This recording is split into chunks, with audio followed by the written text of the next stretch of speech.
not miss out on the transformation of the mind. Be transformed by the renewing of your mind. Pag nagme-meditate tayo ng salita ng Diyos, pag puro magagandang bagay yung laman ng isip mo, di ka kayang pakialaman ng kaaway. Joshua 1:8. Meditate on it day and night. You will be prosperous and successful.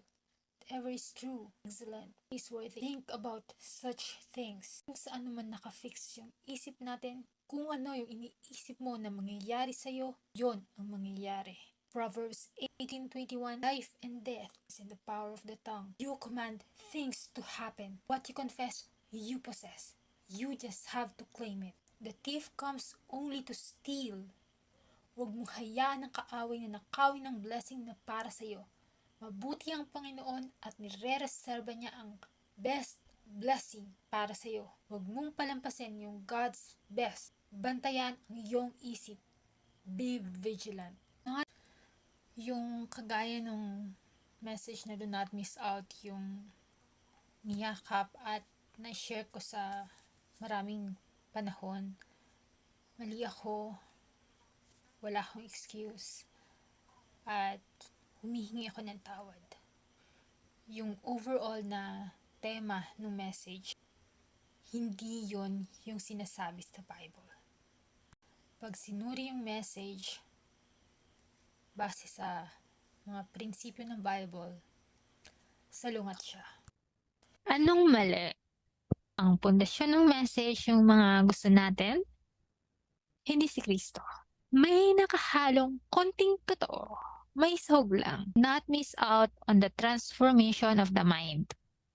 Part na yon, ipinapahiwatig ng message na kaya mo na ma-achieve yung transformation ng isip mo sa effort mo. Kung ano yung isipin at sabihin mo, yun yung mangyayari. Ikaw, tayo yung may control. So, parang tayo ang sovereign. Ang tinataas, yung mind natin, yung ability natin. So, sa atin ang glory, hindi kay Jesus. Paano yun? Parang okay naman eh. Siyempre, yung gusto nga kasi natin yung laman ng message, kaya natural na magustuhan natin. Magustuhan mo. O, paano nga? Okay, una, hindi biblical. Okay? Yung mga Bible verses kasi, nagamit out of context.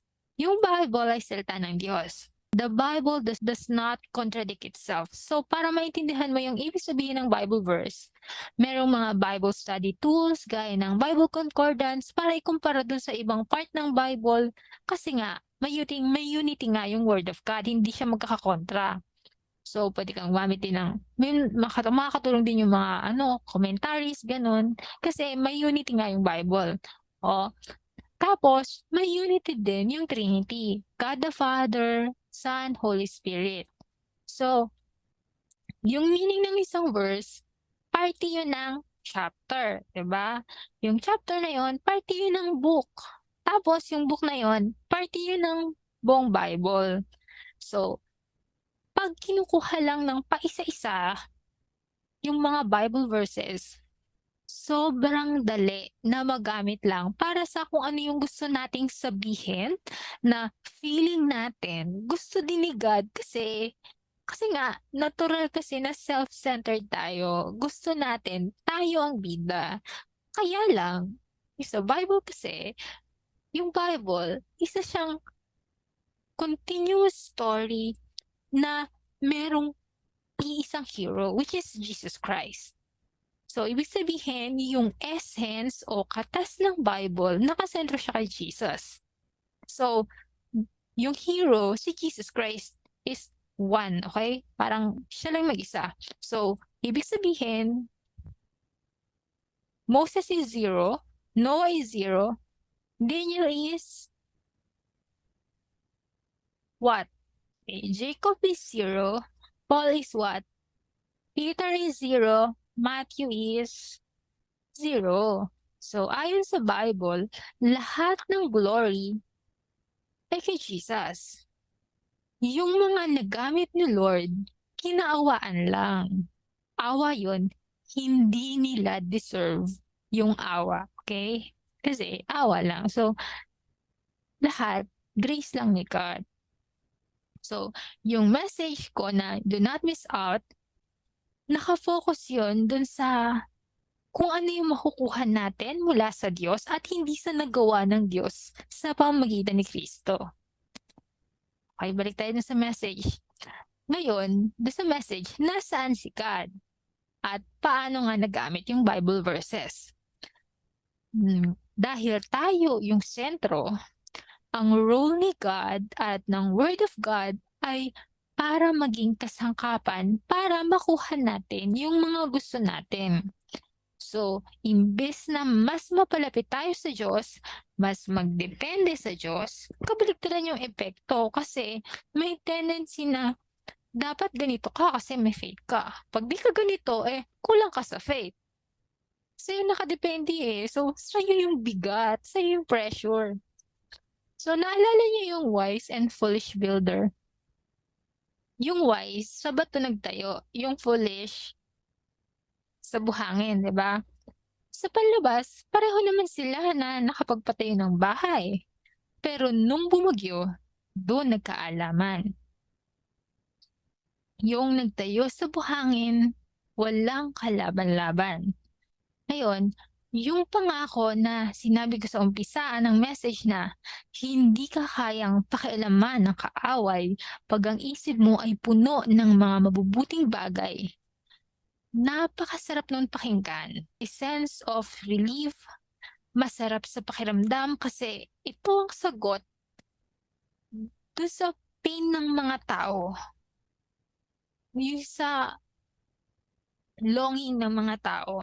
Solusyon sa problema ng takot sa panganib. Ngayon, dahil yung natural self natin ay self-centered, may tendency tayo na isipin natin na walang anuman na mangyayari na masama sa paningin natin sa atin at sa mga mahal natin sa buhay. Kaya lang, may Bible, okay?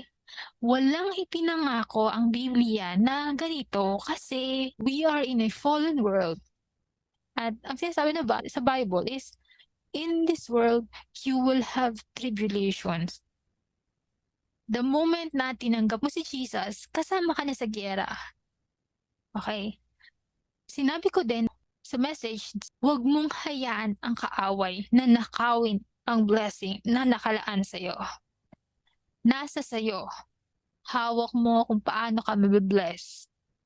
Parte din yun doon sa inaasam-asam natin, yung walang mangyayaring masama sa atin at may magagawa tayo para makontrol ang mga bagay-bagay. Gusto natin na tayo ang may control, tayo ang in charge. Ang problema sa playing as God, yung pag-roleplay bilang Diyos, sa kakayahan natin, sa isip natin, napupunta nga sa atin yung pressure, yung bigat. Kaya imbis na umasa tayo dun sa ginawa na ni Jesus, mas gusto natin yung magagawa natin. Mas kasi yun mas nakakapagpataas ng ego natin, yung self-confidence natin.